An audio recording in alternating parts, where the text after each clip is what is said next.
Channel open.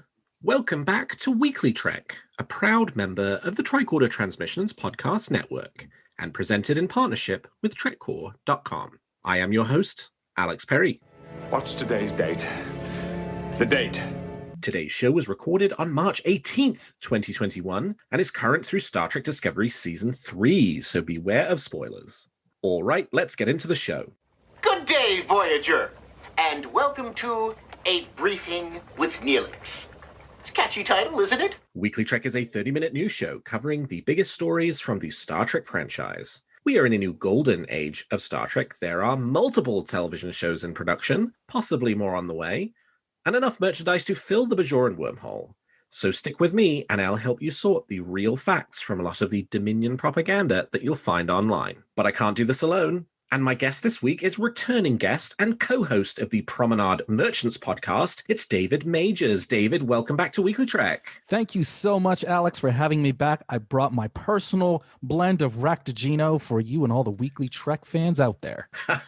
Awesome. Well, I am looking forward to tasting it. Well, David, you know the drill. I want to know something that's got you excited about Star Trek at the moment. What's got you moving at Warp 10? You alluded to it right at the top, Alex, and not just the fact that there are so many different Star Trek shows in production right now, but right now, as we are recording, Star Trek is available on multiple different outlets all over the world. It's like Star Trek has become the mycelial network. It's everywhere. It's on Netflix. It's on Amazon if you want to watch some of the movies. It's on cable. It's going to be on TV with Prodigy and everything else. We're getting so much Star Trek, and we're getting it everywhere, and you've just got to love that. Right now, if you're even a little bit intrigued by the Star Trek franchise, it is so easy to get access to it. Even if you just have regular old cable TV, all Star Trek is still out there for you. Yeah, it's, who knows how long that will last with Paramount Plus, but it doesn't seem like CBS are all that interested in changing it, and they really are sort of doing something that very few other corporations and franchises are doing, right? Like, when NBC set up their own streaming service, they basically said, no, you can't get The Office anywhere else. You have to go to Peacock in order to get it. But as you say, Star Trek's available on Netflix, and it's on Amazon Prime, and it's on DVD, and it's on Blu-ray, and it's on BBC America, and it's on H&I. It is sort of everywhere. We're very far from the days of having to pick up, VHS tapes in order to get your 2 episodes a month. And not only that, Alex,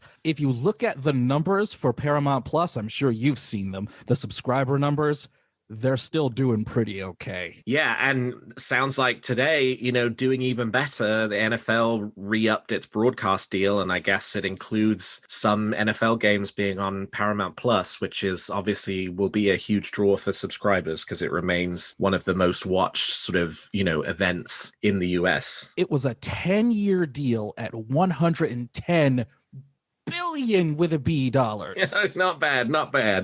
I think that's pretty much how much it's cost to send $1,400 checks to everyone who qualifies. Sounds about right. Well, the thing I'm feeling good about this week is I got a very cool shipping notice. I finally got a shipping notice for the Resican flute prop replica that I ordered from Factory Entertainment a few months ago. So for those who weren't following it at the time, Factory Entertainment got the Star Trek license, and they've started to sort of do Star Trek prop replicas around San Diego Comic-Con. They released replicas of the Captain Sulu and the Enterprise A teacups from Star Trek VI, The Undiscovered Country, and then the next big product they had on the docket for folks to buy was a replica of the flute from The Inner Light, the flute that Picard uses then throughout the rest of the franchise. They've made a fabulous replica. I can't wait to get my hands on it, and I'm really pleased that it shipped. And for anybody who feels a little burned by Star Trek licensees, of which there have been a number, for whom they take your money and it takes them a very long time for them to ship the product, Factory Entertainment had said it would be in the sort of first quarter of 2021 that they would ship, and we are still in the first quarter of 2021. So good for them for making a promise to Star Trek fans and ultimately keeping it. So that's what's got me feeling good about Star Trek this week. Do you think they'll have a replica of a game of Cal-To? Oh, I'd love that. Cool. Yeah. I mean, apparently they have plans for Star Trek, right? More on the way. So we'll have to see what it is. That would be a cool one, though, especially if it's playable. Oh, that'd be really high tech. Yep. All right. Well, with that, let's turn to the week's top stories. There's a war going on, and I'm a reporter. Space. The final frontier. These are the voyages of the Starship Enterprise. Its 5-year mission to explore strange new worlds, to seek out new life and new civilizations, to boldly go where no one has gone before. That's right. Production is officially underway on the all-new Star Trek series. Strange New Worlds. I'm just so excited to say those words. Stepping back onto the Enterprise will always feel like a dream come true. To sit there and to look around and to see everything, it felt so real and it was so magical. It looks like it could take off. Such a surreal moment for me that I will remember for a very long time. On a scale of 1 to 10, I would say it's like a 705. So get ready for the voyages you have been waiting for. We've started. We're in Toronto. We're in production. Here we go.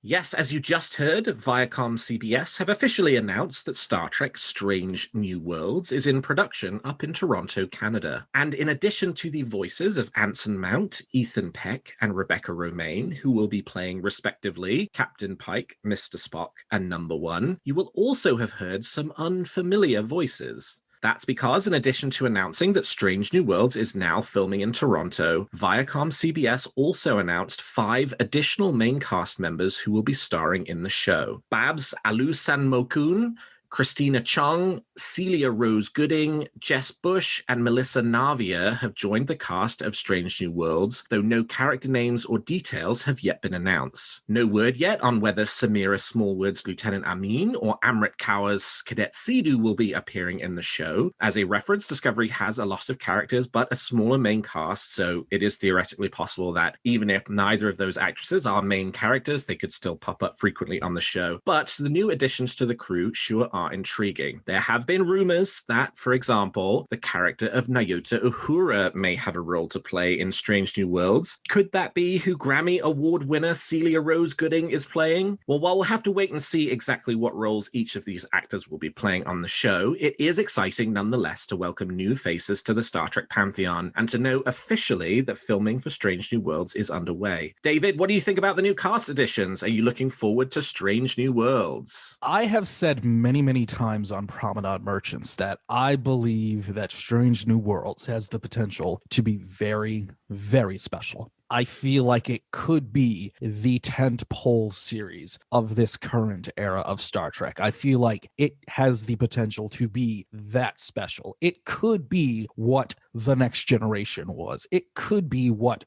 TOS was. I feel that deep down. I feel like the potential for the success of Strange New Worlds stretches all the way to the Gamma Quadrant and back. And I believe that what we see from this cast right now, it definitely gives me the idea that when you look at a Star Trek series and you see the main cast, you always know that they are trying to make sure that we see that Earth and the Federation are more than just one flavor. You see that on a starship. You've seen this as far back as TOS, where it is not just one group of people on this starship. And you see that here as well. And so far, as I like to say, it looks like Star Trek to me. Yeah, I don't think I've seen any of these new actors in anything that they've been in. I think I might have seen Babs in the episode of Black Mirror that he did, but it's not sort of like immediately coming to mind that I'm like, oh yeah, it was that guy who played that character. But yeah, I mean, they certainly have done a good job. I mean, especially with, you know, their first 3 lead actors out of the gate are white people and 2 of them men, with the rest of the cast to have filled it out with, I think, the, you know, sort of, as you say, we are reflecting the world as it is rather than the world as it was in 1964, which was the last time we saw an episode of Star Trek that sort of starred the Enterprise and those three characters, certainly from a television perspective. I would say that at this point with Strange New Worlds, Christopher Pike will probably be used to women on the bridge. Sure, yeah, right. Yeah, it's The Cage is a great episode of Star Trek, but boy, is there some really dated stuff there. It's a little bit dated. Yeah, I don't know what to make of the rumors around Uhura, and I guess in addition, there had been some sort of character descriptions that potentially had been used for the audition process for these actors that was being circulated, and it also said that in addition to, potentially Uhura, there was another character who had a potential tie back to the original series, and lots of people have speculated that it's Babs and that he's playing the Doctor on the show, and that the Doctor maybe could be Dr. Mabenga, who was in the original series. And I don't know what to make of any of that yet. I mean, it could be right, it could be wrong. I remember character descriptions being circulated for the Picard characters a couple of months before the actors were announced, and those actually, with the exception of the names, which were all, they were different names for the purposes of concealing the reality of it, the descriptions actually ended up lining up fairly well. I did remember seeing those character descriptions a little while back. I did remember that, and I was pretty intrigued by how some of the characters were described, because so much about Strange New Worlds is being kept under wraps, but maybe not going as far as Star Trek Prodigy is going. They are leading into the idea that not everyone on this vessel, the Enterprise, will be human or Vulcan. And that's really cool. Yeah, I mean, and especially, with today's technology and makeup, I mean, if Discovery can have, a number of alien characters on the show, then Strange New World should as well, even if, that's not sort of necessarily, quote unquote, what we saw in the original series. I think that's, what it should be now, with the ability to do it, and with us, sort of knowing that the Federation is what it is. Yeah, so I mean, it's super exciting. We'll have to wait and see. We have another Aussie, right? We went 50 odd years of Star Trek without any Aussie main characters, and now the last two live action shows, Picard with Elnor and now this show, have hired Aussies. So I know Jamie McGregor, somewhere halfway across the world, another former guest on this show, is whooping for joy that there is Bonza. Yeah, right, exactly.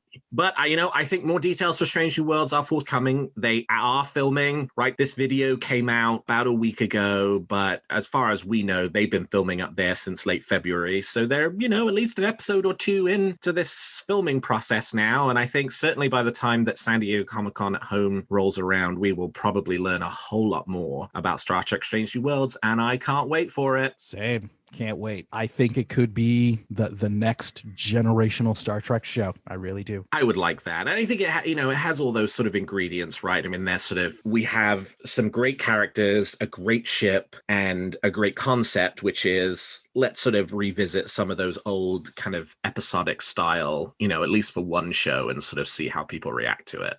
Well, the fundraising campaign for the Voyager documentary has passed the halfway point and has now raised, at the time of recording, $788,944. After passing their latest $750,000 stretch goal earlier this week, the Voyager documentary team have revealed stretch goals that extend to $1 million and includes information about their plans for remastering Voyager footage into high definition for the eventual documentary. At $825,000, the Voyager doc team say they will be able to remaster some of the show footage into high definition, and at $900,000, they think they will be able to upgrade all of the footage used in the documentary to high definition. The producers warn, though, that they are still seeking approval from Viacom CBS to upgrade footage to HD, and that the deal is not yet fully done. I would be shocked, though, given the success of including high definition footage from DS9 in the DS9 documentary, if it did not ultimately happen, but I suppose nothing is official until the I's are dotted and the T's are crossed. In addition, if the fundraising campaign makes $1 million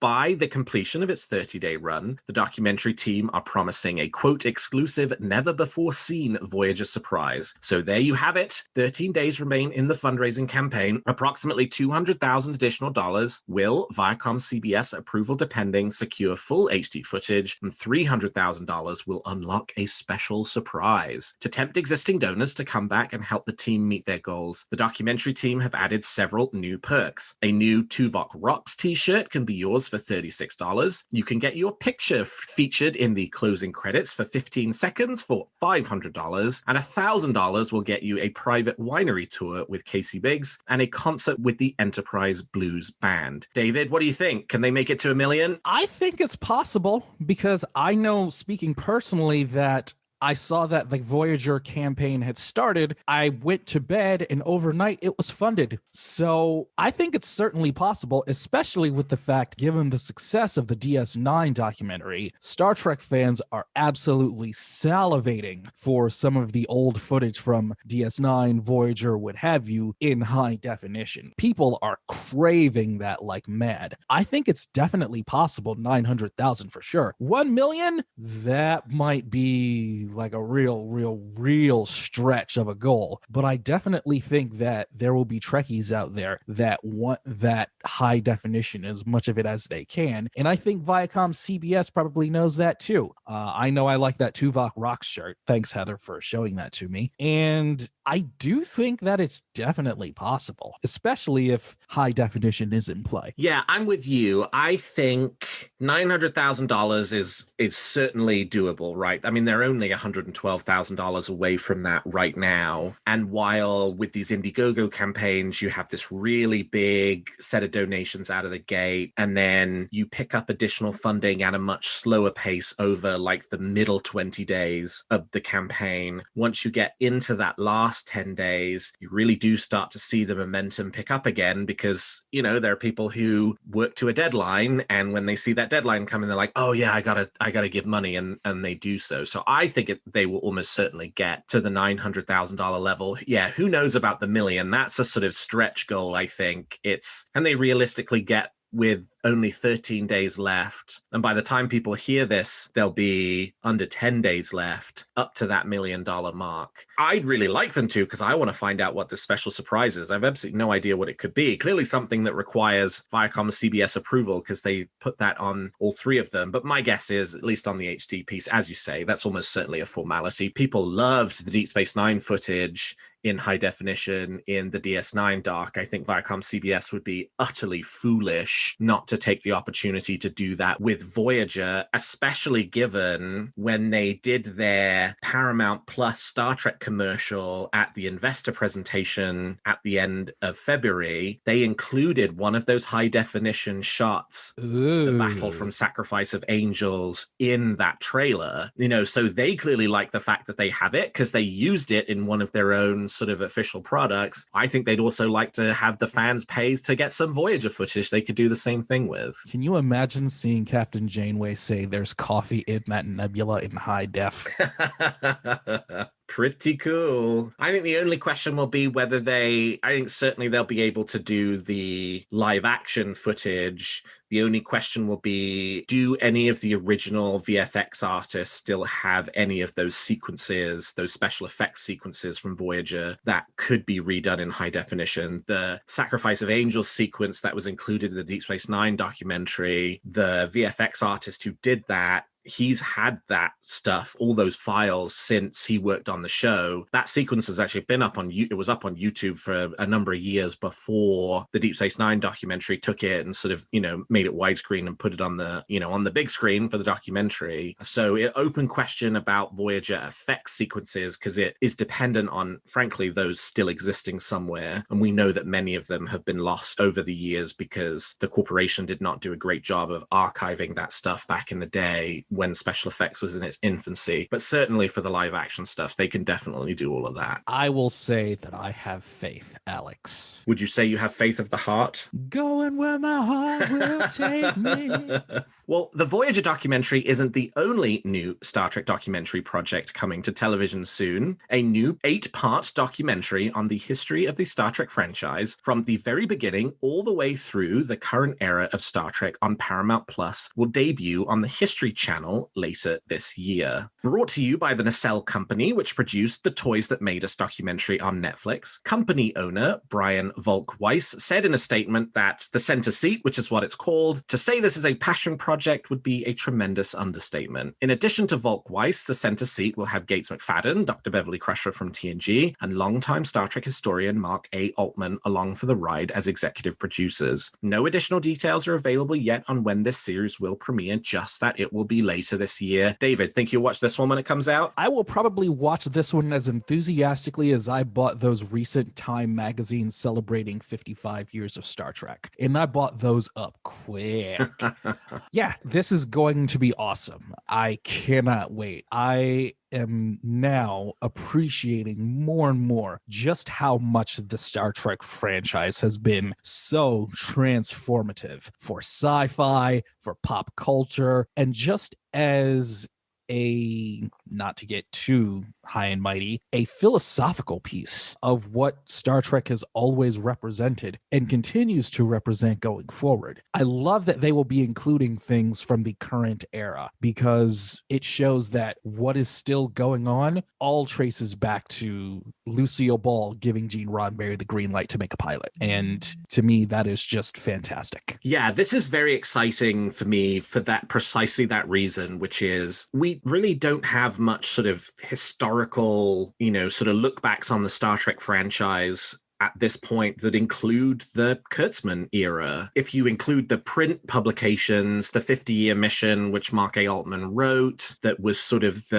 it's these two books and it covers this, it was published around the 50th anniversary and it covers the kind of first 50 years of the Star Trek franchise. I mean, it runs up through Star Trek Into Darkness. I don't even know if it makes it to Beyond. And that's where it ends because that's when the books were published. And so we really don't have much that kind of also includes the current era of Discovery, Picard, Lower Deck, Strange New Worlds, etc. So I'm really excited for that. And The Toys That Made Us was a great documentary series. I mean, there are documentary series that are really boring, and The Toys That Made Us was not. And so if that's the kind of talent behind doing this, I think it's going to be a very engaging production. And because it's going to be an 8-part production, hopefully quite a detailed one that will, go into some of the, details of history along the way in a way that I think, probably none of the documentary projects have been able to up to this point, because those have maybe only been, 1 to 2 hours long. Whereas even if this were just 8 30-minute episodes, that would still be 4 hours of material that they could include. This is great,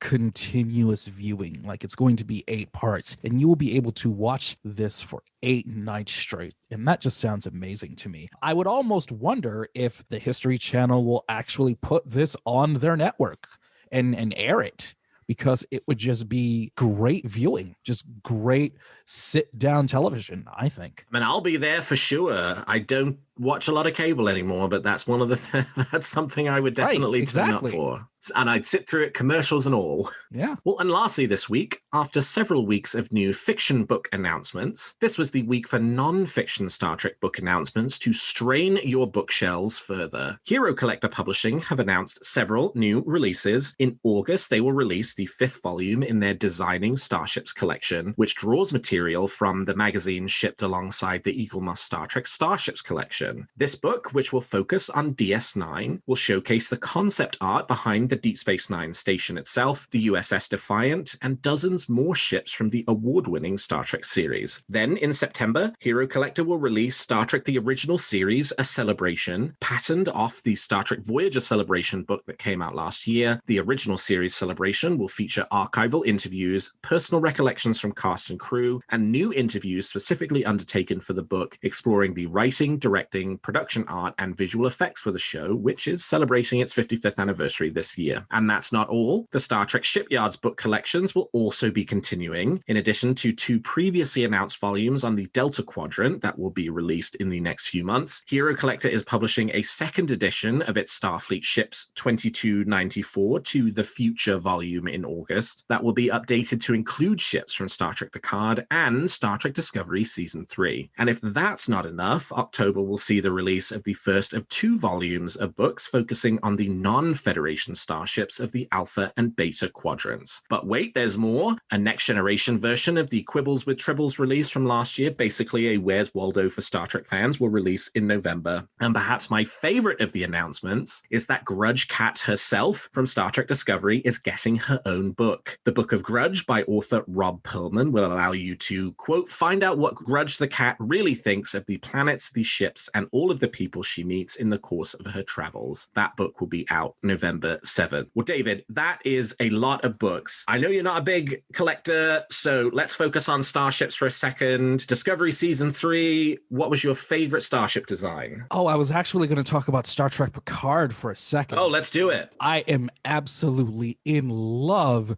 with everything about the Zheng He. I love it.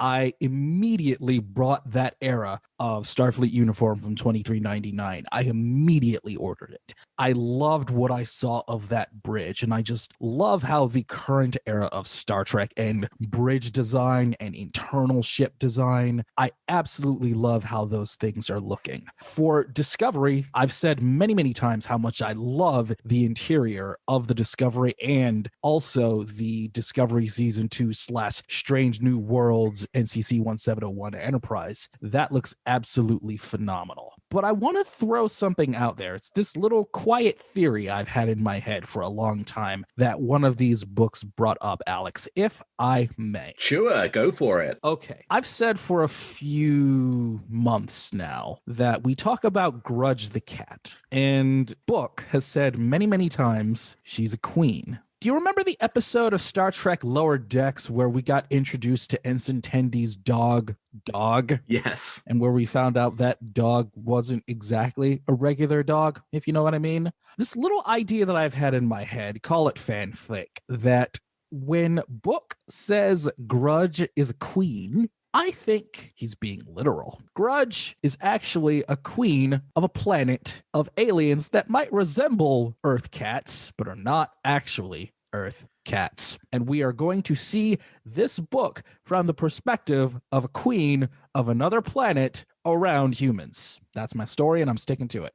That's great. I love that. I've also seen speculation that Grudge is a changeling, and that's another one I've seen. And also that you remember Isis from Assignment Earth, the cat that Gary Seven had that like turned into a person and then turned back into a cat again. I agree with you. I think there is more going on to Grudge than necessarily meets the eye, and I'm hoping we get to see a bit more of her in season 4 because I'm a huge cat person. But yeah, I'd love to learn more too. I think that's a cool theory. I like that. Probably not justification is what I'm guessing. Yes, probably not justification. Though that would be cool too. That would be. We could use some more cations. Absolutely. All right. Well, we've talked about the facts, and now let's speculate on what's going to happen in the future of Star Trek. You make some very good points, Captain. But it's still all speculation and theory. So each week, I and my guest give you a wish or theory we're nurturing about any of the shows or the future of the franchise. So, David, let's hear your theory or wish for this week. Well, Alex, this is a wish of mine. And on all of the podcasts that I've done over the years, I've been known to be a little bit controversial. I'm not afraid to speak a little bit of truth to power, and I'm not a little afraid to speak my mind. And the thing that I have noticed in the current era of Star Trek is that there's been some nods to Star Trek Voyager, most notably with Jerry Ryan in Star Trek Picard. You'll see a lot of TNG fan service in Lower Decks. But there is one particular Star Trek series that I happen to call my favorite Star Trek series that really hasn't gotten a lot of love yet. So my wish going forward in Star Trek is that we start seeing a little bit more love for Star Trek Deep Space Nine. I know that on Lower Decks, they made that joke about how changelings aren't real and the Dominion War didn't happen. Well, then where's Ben Sisko? Where is Captain Sisko then? But yeah, just generally, I think that that's something I would like. DS9 now, thanks to the documentary and the years of time passing, has really grown in appreciation amongst not just Star Trek fans, but sci-fi fans. And I'm hoping that the writer's room finds ways to give a nod to, say, an Esri Dax or Julian Bashir or Akira Nerys, or maybe even we see Jake Sisko investigating a major story as a journalist. I would like to see, hopefully, maybe somewhere down the line, a little more love for Deep Space Nine. Yeah, I would like that too. Alex Kurtzman said in the run-up to Star Trek Discovery Season 3 that season was going to have some more Deep Space Nine tie-ins than we had seen previously. And I suppose that was true to some degree in that, you had Trill, and then you had a few Cardassians in the background, and a Lurian. But that's not the kind of Deep Space Nine references that you and I are talking about, right? Like, we want something that ties back to that show in a really tangible way and tells you more about what happened after the camera finished pulling all the way back from the station at the end of the series finale. Yeah, the crazy idea that I had, the crazy idea, is that sometime in Discovery, we would run into the Dax symbiote in a new host. Yeah, and there was all that speculation that Adira's Trill symbiont was going to turn out to be Dax, and of course ultimately it didn't. It was the Tal symbiont, and that was nice from the perspective of sort of pushing back against like small universe syndrome and not just running into the same people over and over again. But I would really like to see Dax, and in terms of like thinking about characters from the previous generation of Star Trek, I mean, generation from the Discovery perspective being, 900 years in the future, Dax is one of those ones that could theoretically show up, and it would be really nice if at some point he or she or they did. And, in like Picard 2, it would be nice to get a bit more kind of, Deep Space Nine acknowledgement or a character or something like that. I mean, you're right. I mean, that is an area where we have sort of been starved for it in a way that we haven't been for Voyager, because Jerry Ryan's in Picard and Kate Mulgrew is going to be in Prodigy. Yeah, and with the exception of the late great Rene Auberjonois and Aaron Eisenberg, with the exception of those two and the retired Avery Brooks, I imagine that all of the cast of DS9 would be more than willing. Yeah, I mean, you've got to think there's at least somebody who wants to do it, right? And so yeah, more Deep Space Nine. I'm 100% with you on that. More Deep Space Nine, please, and thank you.